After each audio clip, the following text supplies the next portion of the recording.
Troisième jour d'exercice militaire chinois autour de Taïwan avec des munitions réelles, un navire américain patrouille dans le secteur, suscitant la colère de la Chine.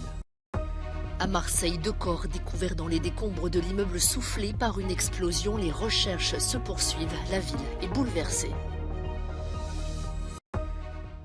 En France, le bilan de l'avalanche dimanche dans le massif du Mont Blanc s'est alourdi. 6 personnes sont décédées. L'accord du vendredi saint, également appelé accord de Belfast, célèbre ses 25 ans ce 10 avril. Un accord qui, s'il a apporté la paix en Irlande du Nord, n'a pas apaisé les tensions. La Chine a déployé ce lundi des dizaines d'avions transportant des munitions réelles ainsi qu'un porte-avions pour mener des frappes simulées sur Taïwan. Pékin a précisé qu'il s'agissait de mener un blocus aérien de l'île en ce 3e jour de manœuvre près du territoire revendiqué par la 2e puissance économique mondiale. Ces essais interviennent quelques jours après la rencontre aux États-Unis entre la présidente taïwanaise et le chef de la Chambre des représentants américaine. Ce lundi, Washington a annoncé qu'un de ses destroyers naviguait dans la mer de Chine méridionale. Une opération de liberté de navigation, précise la marine américaine. Pékin a dénoncé ce qu'elle considère comme une intrusion. Ces manœuvres interviennent aussi quelques jours après la visite d'Emmanuel Macron en Chine. Dans une interview, le président français a déclaré que l'Europe ne devait pas tomber dans le suivisme derrière les États-Unis sur le dossier taïwanais.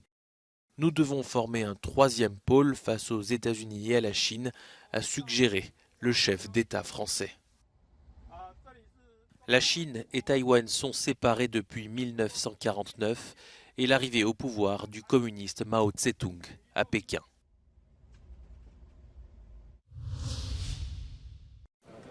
À Marseille, un 3e corps a été découvert dans les décombres de l'immeuble résidentiel soufflé dimanche par une explosion.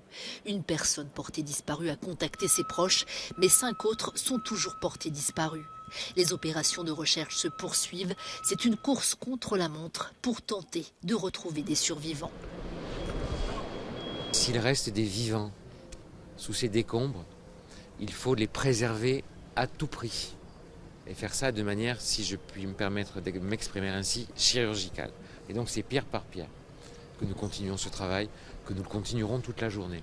Il reste de l'espoir et tant qu'il reste de l'espoir, nous ne nous arrêterons pas. Les secours progressent très difficilement en raison du feu qui couve sous les gravats et d'un immeuble contigu qui menace de s'écrouler. Par précaution, 200 habitants du quartier ont été évacués. Les causes de l'explosion restent inconnues, mais le gaz fait partie des pistes envisagées. Dans le massif du Mont Blanc, c'est une impressionnante coulée de neige sur les hauteurs de la station des Contamines qui a emporté 6 personnes dimanche, dont 2 guides de montagne. C'est un des bilans les plus meurtriers en France ces dernières années. L'avalanche s'est produite sur le glacier d'Armancette à la mi-journée et a surpris les skieurs. Selon les premiers éléments de l'enquête, les conditions météo étaient bonnes dans ce secteur très prisé des randonneurs. La chaleur et le vent pourraient être à l'origine du drame.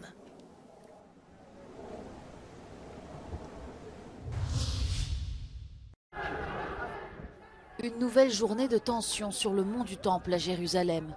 Des centaines de juifs ont été escortés sous haute surveillance à travers l'esplanade des mosquées pour prier au mur des lamentations, l'endroit le plus sacré pour célébrer Pessa, la Pâque juive. Au cours de la nuit, des centaines de Palestiniens se sont rendus à la mosquée Al-Aqsa pour le mois sacré musulman du Ramadan. Certains ont ensuite refusé de quitter l'enceinte religieuse malgré les pressions policières. Contrairement aux jours précédents, aucun d'entre eux n'a été expulsé. Mais la crainte de nouveaux affrontements reste vive.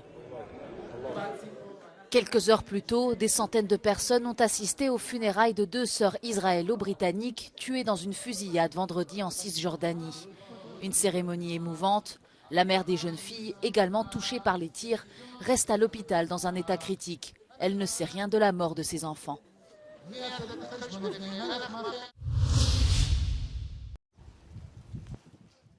Alors que les combats continuent de faire rage dans l'est de l'Ukraine, avec pour épicentre Bakhmout, la Russie a mené des frappes dans d'autres régions ce dimanche, notamment près de Kharkiv.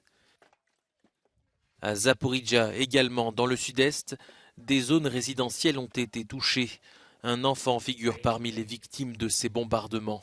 Un drame mentionné par Volodymyr Zelensky dans son message quotidien.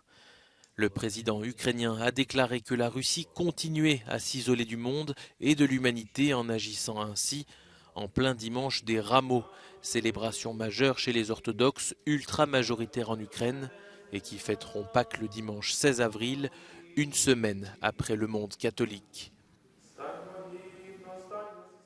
En parallèle, l'armée de l'air ukrainienne a diffusé pour la première fois une vidéo montrant le fonctionnement des systèmes de défense aérienne NASAMS. La vidéo, accompagnée d'une musique, affirme qu'en 5 mois d'opérations de combat, les NASAMS ont détruit plus de 100 missiles et drones ennemis.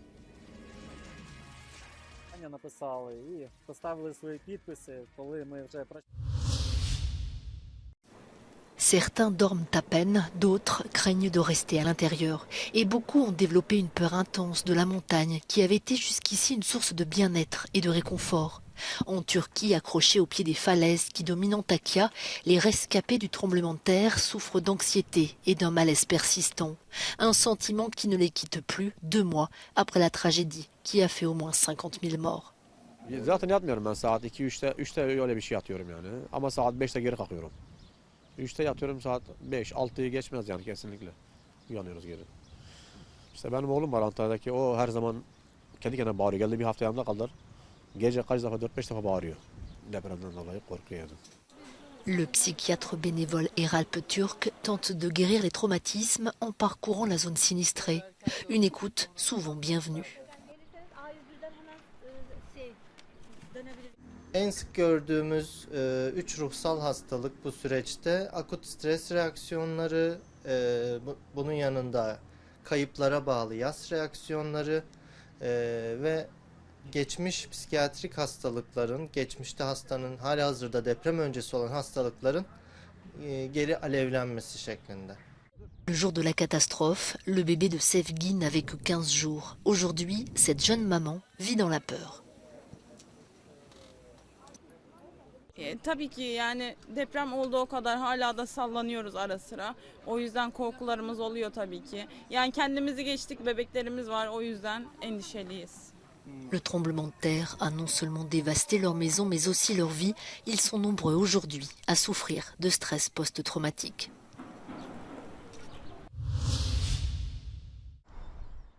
L'accord de paix historique conclu en Irlande du Nord, c'était il y a tout juste 25 ans, le 10 avril 1998.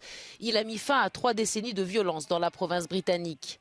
Mais cet accord, s'il a apporté la paix, n'a pas apaisé des tensions encore accentuées par le statut post-Brexit de la province.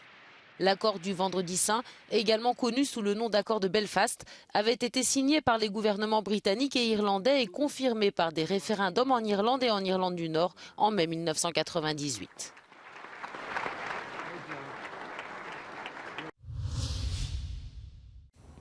Joe O'Donnell longe un mur de la paix spécialement édifié à Belfast et qui sépare encore les protestants britanniques de la classe ouvrière des catholiques irlandais voisins.